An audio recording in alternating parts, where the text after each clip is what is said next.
نماز کے بارے میں عام طور پر دو لفظ سننے میں آتے ہیں، خشوع اور خضوع، کہ نماز خشوع اور خضوع سے پڑھنی چاہیے۔ خشوع کہتے ہیں دل کی توجہ، کہ نماز کی حالت میں انسان کے دل کی توجہ نماز کی طرف رہے، کہیں اور نہ جائے، اس کا نام خشوع ہے۔ اور خضوع کا مطلب یہ ہے کہ نماز کے سارے افعال تکبیر تحریمہ سے لے کر سلام پھیرنے تک، قیام ہے، رکوع ہے، سجدہ ہے، قعدہ ہے، جلسہ ہے، یہ سارے افعال سنت کے مطابق ادا کیے جائیں، اس کا نام خضوع ہے۔ کامل نماز وہی ہوتی ہے جس میں خشوع بھی ہو، خضوع بھی ہو، یعنی دھیان بھی نماز کی طرف رہے، کہیں اور نہ جائے، اور نماز کے سارے ارکان بھی سنت کے مطابق ادا کیے جائیں۔ نماز میں خشوع پیدا کرنے کے 5 طریقے ہیں، ان میں سے جو بھی آسان لگے اسے اختیار کر لینا چاہیے۔ سب سے پہلا طریقہ یہ ہے کہ آدمی نماز پڑھتے ہوئے نماز کے الفاظ کی طرف دھیان دے، یعنی ایک لفظ زبان سے نکالا ہے تو ذہن میں سوچے کہ اگلا لفظ یہ ہے، اسے زبان سے نکالے تو ذہن میں سوچے کہ اس سے اگلا یہ ہے، پوری نماز اس طریقے سے پڑھے تو دھیان کہیں نہیں جائے گا، نماز کے الفاظ کی طرف ہی رہے گا۔ مثلا زبان سے کہہ رہے سبحانک اللہم، تو ذہن میں سوچے کہ اس کے بعد ہے وبحمدک، اور جب زبان سے بولے وبحمدک تو اپنے ذہن میں سوچے کہ اس کے بعد ہے وتبارک اسمک، یعنی جو بھی لفظ زبان سے نکالے ذہن میں اس سے اگلا لفظ سوچے کہ اس کے بعد یہ لفظ میں نے زبان سے نکالنا ہے۔ اس طرح انسان کی توجہ نماز کی طرف رہتی ہے، دوسری طرف نہیں جاتی، اور اس کی نماز خشوع والی نماز سمجھی جاتی ہے۔ اور دوسرا طریقہ یہ ہے کہ اگر نماز کا ترجمہ آتا ہو تو زبان سے الفاظ ادا کریں اور ذہن میں ان کا ترجمہ ساتھ ساتھ سوچتے جائیں۔ زبان سے کہہ رہے ہیں الحمدللہ رب العالمین، ذہن میں اس کا ترجمہ دہرائیں، زبان نہیں ہلانی ترجمے میں، زبان سے صرف الفاظ کہنے ہیں، ذہن میں سوچیں کہ اس کا ترجمہ یہ ہے سب تعریفیں اللہ کے لیے ہیں جو سارے جہانوں کا پالنے والا ہے۔ زبان سے کہیں الرحمن الرحیم تو ذہن میں اس کا ترجمہ سوچیں کہ وہ اللہ بے حد مہربان ہے، نہایت رحم والا ہے۔ پوری نماز اسی طرح پڑھیں کہ زبان سے الفاظ کی ادائیگی ہو اور ذہن میں ان لفظوں کا معنی ساتھ ساتھ سوچتے جائیں، تو بھی انشاءاللہ توجہ کسی اور طرف نہیں جائے گی۔ تیسرا طریقہ نماز میں خشوع پیدا کرنے کا یہ ہے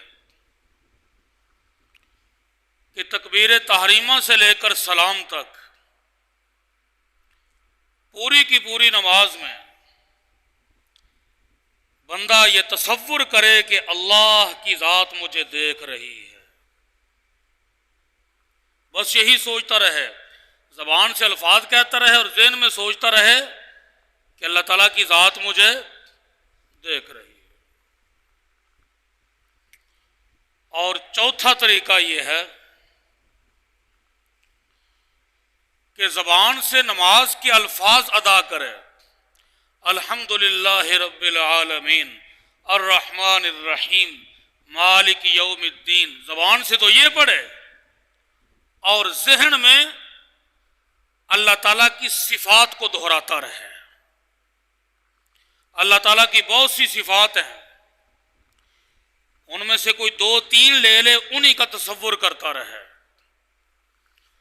مثلا یہ سوچتا رہے کہ اللہ تعالیٰ رحمان ہیں، رحیم ہیں، رزاق ہیں، وہاب ہیں، یا زیادہ نہ ہے، رحمان اور رحیم تو ہر آدمی کی زبان پہ چڑھا ہوا ہی ہوتا ہے۔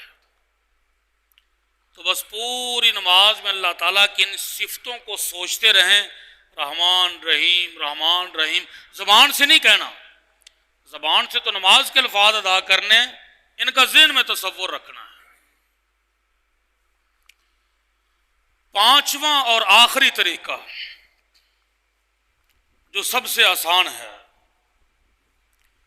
وہ یہ ہے کہ پوری نماز میں بندہ یہ سوچتا رہے کہ میں بیت اللہ شریف کے سامنے کھڑے ہو کر نماز پڑھ رہا ہوں اور بیت اللہ شریف کا نقشہ میرے سامنے ہے۔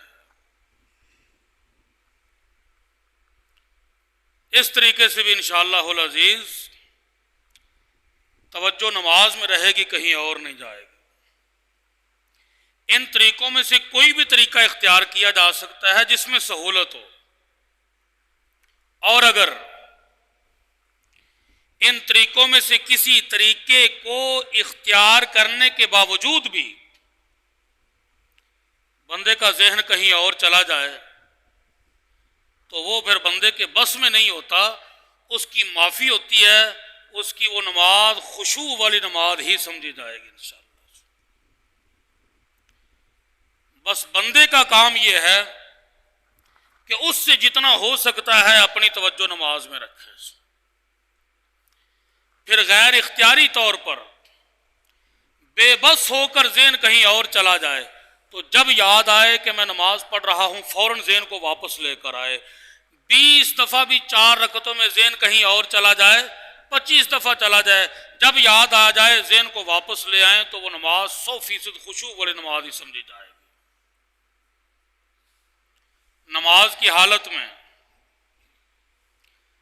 وسوسوں اور خیالات کا آنا یہ گناہ نہیں ہے، خود لے کر آنا یہ نماز کے کمال میں فرق ڈالتا ہے۔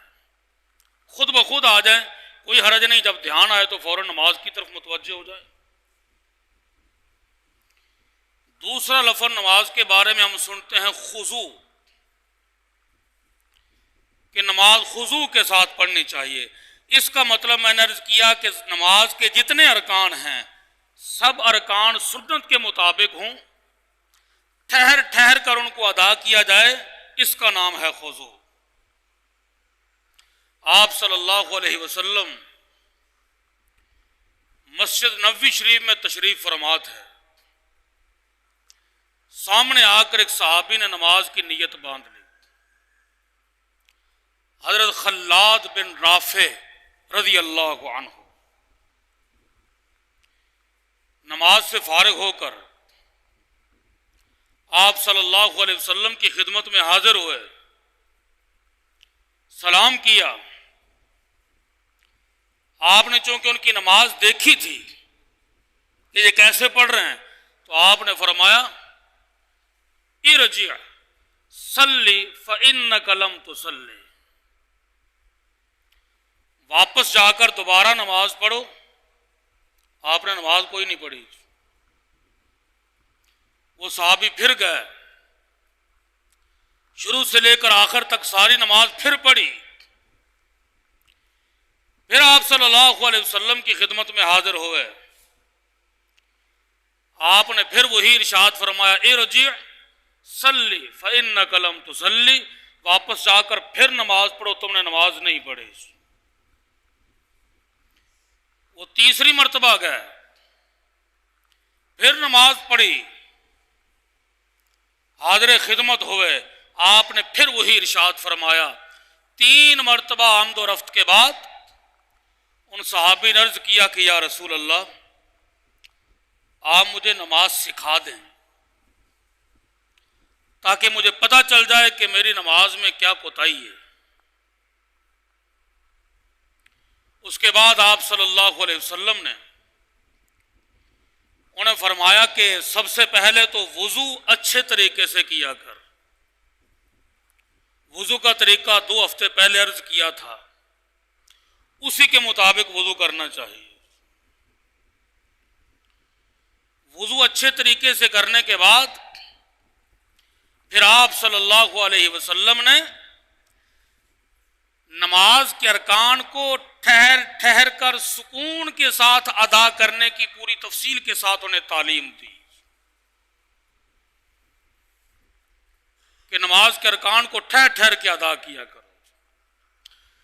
بعض اوقات رکن کو ادا کرتے ہوئے اتنی زیادہ جلدی ہوتی ہے، بندہ جلدی کر بیٹھتا ہے کہ نماز ہی نہیں ہوتی، ایسا بھی ہو جاتا ہے۔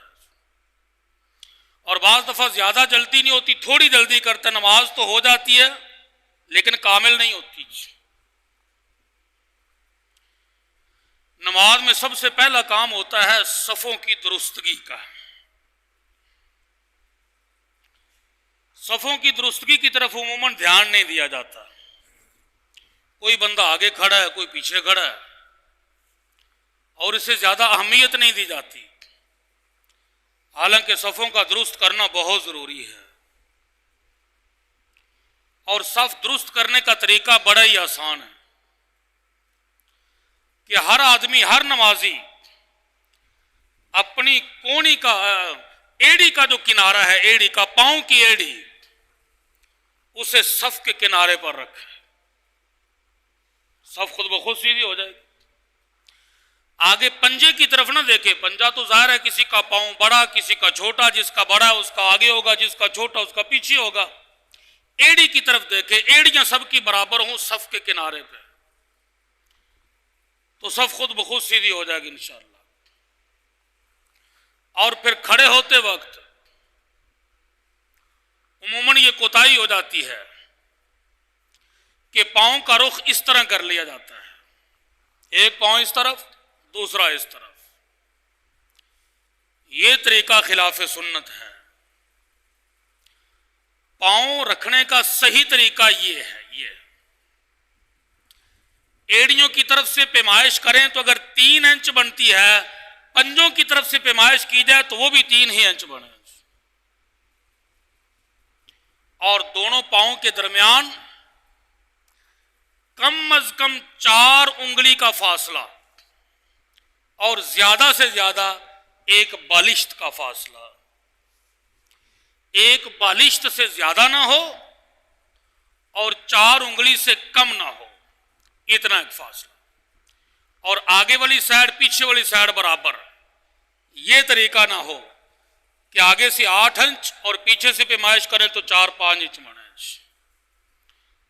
آگے اور پیچھے سے پاؤں کا فاصلہ برابر ہو۔ پھر اس کے بعد اور دوسرا، صف بندی کی ابتدا امام کے پیچھے سے کرنی چاہیے۔ پہلی صف ہو، دوسری ہو یا تیسری ہو، صف ایک طرف سے شروع نہ کی جائے بلکہ امام کے پیچھے سے، اور پھر بعد میں جو بندہ آئے وہ دیکھے صف کی جس طرف لوگ تھوڑے ہیں اس طرف کھڑا ہو جائے تاکہ صف کی دونوں سائڈیں برابر رہیں۔ اگلا کام ہے تکبیر تحریمہ کا۔ اللہ اکبر کہتے ہوئے ہاتھوں کو کان کی لو تک اٹھایا جائے، یہ ہے کان کی لو۔ انگوٹھے اس کے ساتھ لگ جائیں تو بھی ٹھیک ہے، ساتھ نہ لگیں، برابر ہو جائیں تو بھی ٹھیک ہے۔ اور ہاتھ اٹھاتے وقت یہ جو ہاتھ کا باطنی حصہ ہے نا، تلی جسے کہتے ہیں، یہ بالکل سیدھی قبلے کی طرف ہونی چاہیے، اس طریقے سے نہیں۔ یہ طریقہ غلط ہے کہ ہتھیلی کا رخ اپنی پیشانی کی طرف، چہرے کی طرف نہیں، یہ طریقہ ہتھیلیوں کا رخ سیدھا قبلے کی طرف، اور پھر انگلیوں کو یوں ملائے نہیں آپس میں، یہ، اور یوں بھی نہ کرے بہت زیادہ، بس اپنی حالت پہ چھوڑ دے، عام حالت پہ، نہ زیادہ ملی ہوئی نہ بہت زیادہ کھلی ہوئی، بس جو ان کی عام حالت ہوتی ہے اسی حالت پہ چھوڑے، اور یوں کانوں کی لو کے برابر ہاتھوں کو لے جا کر کہے اللہ اکبر، ہاتھ باندھ لے۔ اور اس میں اس بات کا خیال رکھنا بہت ضروری ہے کہ کہیں تکبیر تحریمہ امام کی تکبیر تحریمہ سے پہلے نہ ہو جائے، اس کے بالکل ساتھ ساتھ یا کچھ تھوڑی بعد میں ہو جائے، کوئی حرج نہیں، اس سے پہلے نہیں کرنے۔ پھر ہاتھ باندھنے کا مسنون طریقہ یہ ہے کہ ناف کے نیچے باندھے جائیں، بایاں ہاتھ نیچے دایاں اوپر۔ آپ کچھ یوں باندھ لیتے ہیں، یہ ٹھیک نہیں۔ یہ جو انگوٹھا ہے اور یہ چھوٹی انگلی، اس کا حلقہ بنا کر یہاں سے یوں پکڑنا چاہیے، یہ جو جوڑ ہے، جوڑ، اس جگہ سے یوں حلقہ بنا کر پکڑ لیا جائے۔ اب یہ جو تین انگلیاں ہیں ان کو اس کلائی کے اوپر رکھ دیا جائے، یہ طریقہ۔ اب یہ دونوں ہاتھ ناف سے نیچے،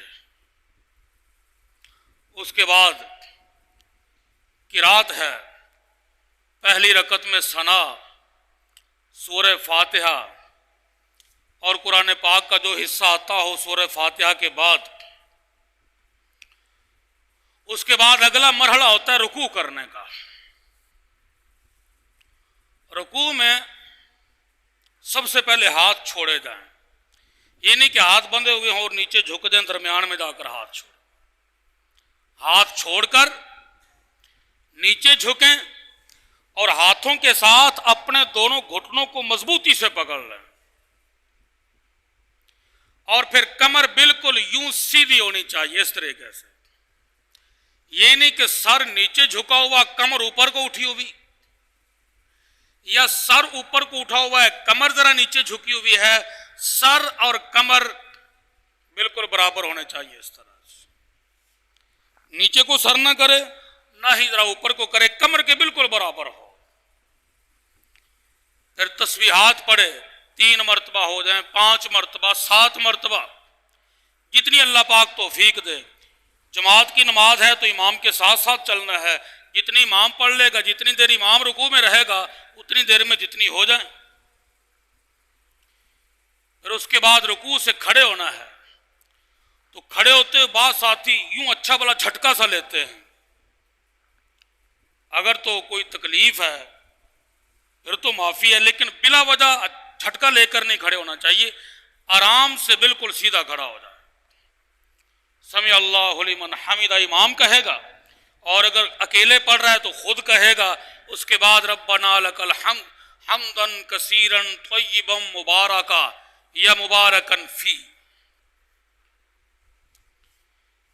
اب یہاں پر بھی عام طور پہ کوتاہی ہوتی ہے، رکوع سے کھڑے ہوتے ہیں، بالکل صحیح کھڑے ہو نہیں پاتے، سجدے چلے جاتے ہیں۔ تو اگر تو سیدھا کھڑا بھی نہیں ہوا پورے طور پر، رکوع میں گیا ہوا تھا، یہاں تک پہنچا اور فوراً سجدے میں چلا گیا، تو نماز نہیں ہوگی، دوبارہ پڑھنی پڑے گی، کیونکہ بالکل سیدھا آنا، وہاں تک پہنچنا کہ جہاں آ کر بندے کی حرکت خود بخود رک جاتی ہے۔ جب بالکل سیدھا ہو تو خود بخود ہی رک جاتا ہے نا، اور پیچھے نہیں جاتا، وہاں تک پہنچنا فرض ہے۔ اگر وہاں تک نہیں پہنچے گا، رکوع سے اٹھا، آدھا سا کھڑا ہوا، فوراً سجدے میں چلا گیا، تو نماز نہیں ہوگی۔ اور پھر سیدھا کھڑے ہو کر کم از کم اتنی دیر تک کھڑے رہنا کہ جتنی دیر میں ایک تسبیح پڑھی جا سکتی ہے، سبحان ربی الاعلی۔ کھڑے ہو کر یہ تسبیح تو نہیں پڑھنی، پڑھنا تو کیا ہے، ربنا لک الحمد، لیکن اتنی دیر کھڑے ہونا واجب ہے جتنی دیر میں ایک تسبیح پڑھی جا سکتی ہے۔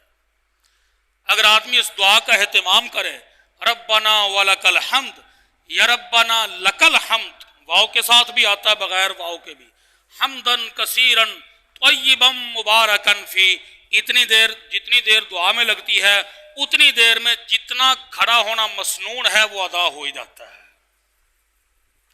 پھر اس کے بعد اگلا مرحلہ ہے سجدہ کرنے کا۔ سجدہ کرتے وقت عموماً یہ کوتاہی ہوتی ہے کہ سب سے پہلے سر نیچے جھکاتے ہیں، یا پھر سب سے پہلے ہاتھ نیچے لگا دیتے ہیں۔ بعض بزرگوں تو بڑھاپے کی وجہ سے وہ گھٹنوں کا فولڈ کرنا مشکل ہوتا ہے، ان کے لیے تو گنجائش ہے، وہ چلیں پہلے ہاتھ کا سہارا لے کر پھر بعد میں گھٹنے رکھ کے سجدے چلے جائیں۔ لیکن اگر کسی قسم کی مجبوری نہیں ہے تو پھر سجدہ کرنے کا سنت طریقہ یہ ہے کہ دیکھیں سجدے میں انسان اپنے 8 اعضاء کو زمین پہ رکھتا ہے، 2 پیر، 2 گھٹنے 4 ہو گئے، اور 2 ہاتھ 6 ہو گئے، پیشانی اور ناک کتنے ہو گئے 8، اور اگر اس سارے کو چہرہ کہہ دیں تو پھر یہ ایک ہی چیز بن گئی 7 ہو گئے۔ پیشانی کو الگ ناک کو الگ شمار کریں تو 8، اور ہے تو سارا چہرہ ہی، چہرہ کہہ دیں تو 7 ہو گئے۔ اب ان 8 اعضاء میں سے سب سے پہلے زمین پہ وہ رکھنا ہے جو زمین کے قریب ہے، یہ قاعدہ ذہن میں رکھ لیں۔ سب سے پہلے زمین پر کس حصے کو رکھنا ہے جو زمین سے قریب ہے۔ اب سب سے زیادہ تو پاؤں قریب ہیں، پاؤں پہلے زمین پہ ہوتے ہیں۔ اس کے بعد زمین کے زیادہ قریب ہاتھ ہیں یا گھٹنے؟ گھٹنے ہیں، تو پاؤں پہلے سے زمین پہ ہیں، ان کے بعد گھٹنوں کو زمین پہ رکھنا ہے، ہاتھوں کو نہیں رکھنا۔ مجبوری کی صورت میں رکھ سکتے ہیں، لیکن اگر نوجوان آدمی ہے اسے کوئی مسئلہ نہیں ہے تو پھر پہلے گھٹنے، ہاتھوں کو گھٹنے کے اوپر رکھے، گھٹنے زمین پر ٹیکنے کے بعد پھر دونوں ہاتھوں کو زمین پہ رکھے، کیونکہ اگلا نمبر ہاتھوں کا ہے، یہ زمین کے زیادہ قریب ہیں۔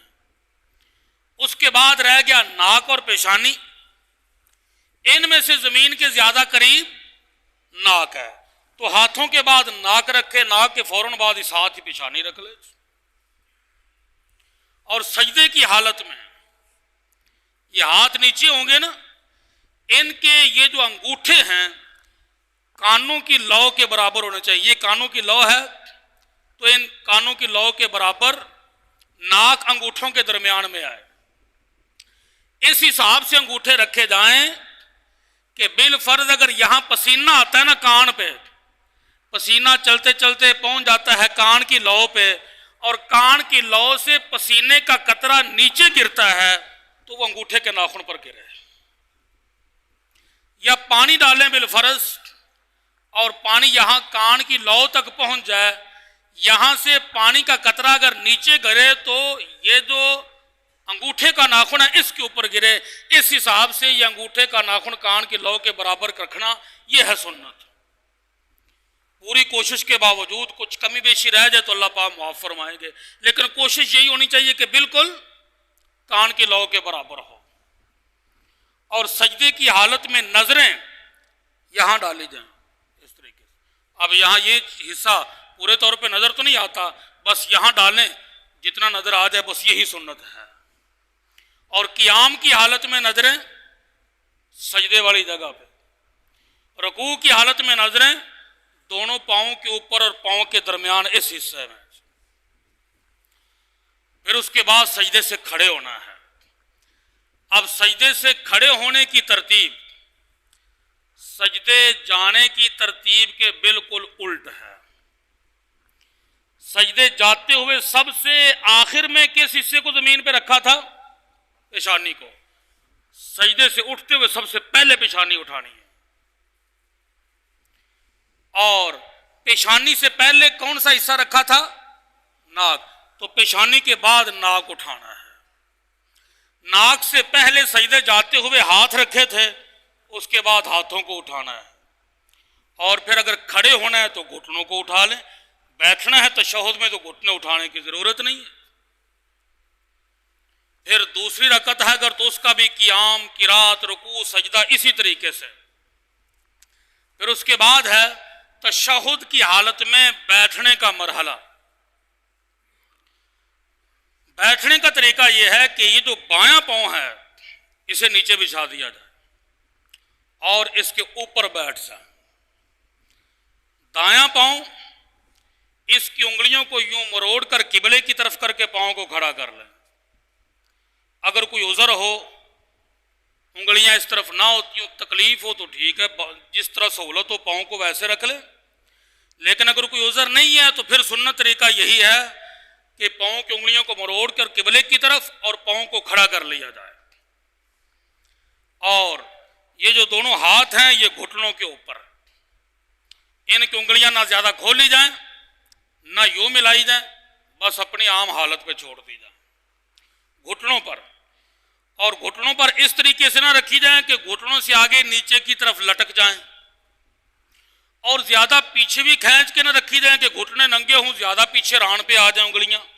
بس جہاں گھٹنا ختم ہو رہا ہے وہاں پر انگلیوں کا سرا ہو. میرے حضرت مفتی محمد حسن صاحب دامت برکاتہم العالیہ اپنے شاید بچپن کا ایک واقعہ سنانے لگے. فرمانے لگے کہ ہماری مسجد میں تبلیغی جماعت آ گئی. تبلیغی جماعت میں ہر قسم کے لوگ ہوتے ہیں, بیچارے پڑھے ہوئے بھی ان پڑھ بھی, بلکہ زیادہ تعداد ان پڑھوں کی ہوتی, سیکھنے والے ہوتے ہیں. تو ایک سیدھے سادے بزرگ تھے, انہیں بیان کے لیے کہا گیا کہ بیان کرو. آپ بیان میں وہ نماز کا طریقہ بتانے لگے. تو بتاتے بتاتے کہنے لگے کہ تشہد کی حالت میں یہ جو انگلیاں ہیں نا یہ گھٹنوں کے برابر ہونی چاہیے. اگر کسی کی انگلیاں آگے یوں لٹکی ہوئی ہوں گی تو جنت میں اسے حور وہ ملے گی جس کے ہونٹ نیچے کو لٹکے ہوئے ہوں گے, اور اگر انگلیاں پیچھے ہوں گے تو جنت میں حور وہ ملے گی جس کے ہونٹ اوپر کو کھینچے ہوئے ہوں گے. حالانکہ جنت میں تو عیب نام کی چیز نہیں ہے, وہاں کی تو ہر چیز نقص سے پاک ہے. بس وہ بیچارے سیکھنے والے ہوتے ہیں, سادگی میں کہہ جاتے ہیں. تو بہرحال بیٹھنے کی حالت میں انگلیاں گھٹنوں کے بالکل برابر, پاؤں کھڑا اور بایاں پاؤں بچھا ہوا اس کے اوپر بیٹھ جائے. اس کے بعد سلام پھیرنے کا مرحلہ ہے. اگر تو مقتدی نے تشہد ابھی مکمل نہیں کی عبدہ و رسولہ تک, امام نے جلدی سے پڑھ لی, اس کی رفتار تیز تھی, سلام پھیر دیا, تو پھر امام کے ساتھ سلام پھیرنے کے بجائے عبدہ و رسولہ تک پڑھ کے پھر سلام پھیرنا چاہیے. اگر اتنی مقدار پڑھ لی ہے جو واجب ہے, اس کے بعد درود شریف پڑھ رہا ہے یا دعا پڑھ رہا ہے, پھر امام نے سلام پھیرا تو امام کے ساتھ ہی پھیر دینا چاہیے. اسی طرح درمیان والی اتحیات ہے, مقتدی نے بھی مکمل نہیں پڑھی, امام کھڑا ہو گیا, اس نے آدھی پڑھی ہے تو مکمل کرنے کے بعد پھر کھڑا ہونا چاہیے, امام کے ساتھ نہیں کھڑے ہو جانا چاہیے. اور سلام پھیرتے وقت یوں چہرہ سامنے ہے نا بیت اللہ شریف کی طرف, تو یہاں سے سلام شروع کیا جائے, السلام علیکم ورحمۃ اللہ. چہرہ گھما کر نہیں, السلام علیکم ایسے نہیں, یہی سے شروع کر دیا جائے, السلام علیکم ورحمۃ اللہ. اور دائیں طرف سلام پھیرتے وقت اپنی نظریں دائیں کندھے کے سڈے پر, ایسے نہیں دیوار کی طرف. السلام علیکم ورحمۃ اللہ, یہ خلاف سنت ہے. السلام علیکم ورحمۃ اللہ, یہاں دیکھیں کندھے پر. اور پھر دوسرا سلام السلام علیکم ورحمۃ اللہ, یہیں سے شروع نہیں کرنا. اب یہاں نظر ڈال رکھی ہے نا, تو دوسرا سلام یہاں سے شروع نہیں کرنا, السلام علیکم, یہ خلاف سنت ہے. یہاں سے چہرہ موڑنا شروع کریں, جب سامنے آ جائے تو یہاں سے پھر شروع کریں السلام علیکم ورحمۃ اللہ. سلام پھیرنے کے بعد مسنون تسبیحات, اس کے بعد دعا مانگنے کا مرحلہ ہے. تو دعا مانگتے ہوئے دونوں ہاتھ اٹھا کر ان میں تھوڑا سا فاصلہ رکھا جائے اور تھوڑا سا ان کو ٹیڑھا بھی کر لیا جائے, یوں سینے کے برابر. بعض لوگوں کی کوئی خاص حالت ہوتی ہے, منہ کے اوپر ہاتھ رکھ کر اللہ تعالیٰ کی بارگاہ میں مناجات کرتے ہیں, روتے ہیں, یا اختیار سے باہر ہو کر ہاتھ ذرا اوپر زیادہ ہی کھینچ لیتے ہیں، وہ بندے کی خاص حالت ہوتی ہے، اس میں جو بھی طریقہ اختیار کر لے ٹھیک ہے، لیکن عام حالات میں ہاتھ اٹھانے ہوں تو سینے کے برابر، دونوں ہاتھوں کے درمیان تھوڑا سا فاصلہ اور تھوڑے سے ٹیڑھے کر لیے جائیں، پھر چہرے پہ پھیر لیے جائیں آخر میں۔ اور امام صاحب کے بارے میں حدیث پاک میں آتا ہے نا، من ام قوما فلیخفف، جو آدمی کسی قوم کی امامت کرائے تو اسے چاہیے کہ نماز ہلکی پھلکی پڑھے۔ ہلکی پھلکی نماز پڑھانے کا مطلب یہ نہیں کہ اتنی زیادہ جلدی نماز پڑھ لی جائے یا پڑھا لی جائے کہ اس کے ارکان بھی ٹھیک نہ ہوں۔ ہلکی پھلکی پڑھانے کا مطلب یہ ہے کہ نماز سنت طریقے کے مطابق پڑھائی جائے، اس سے زیادہ لمبی نہ کی جائے۔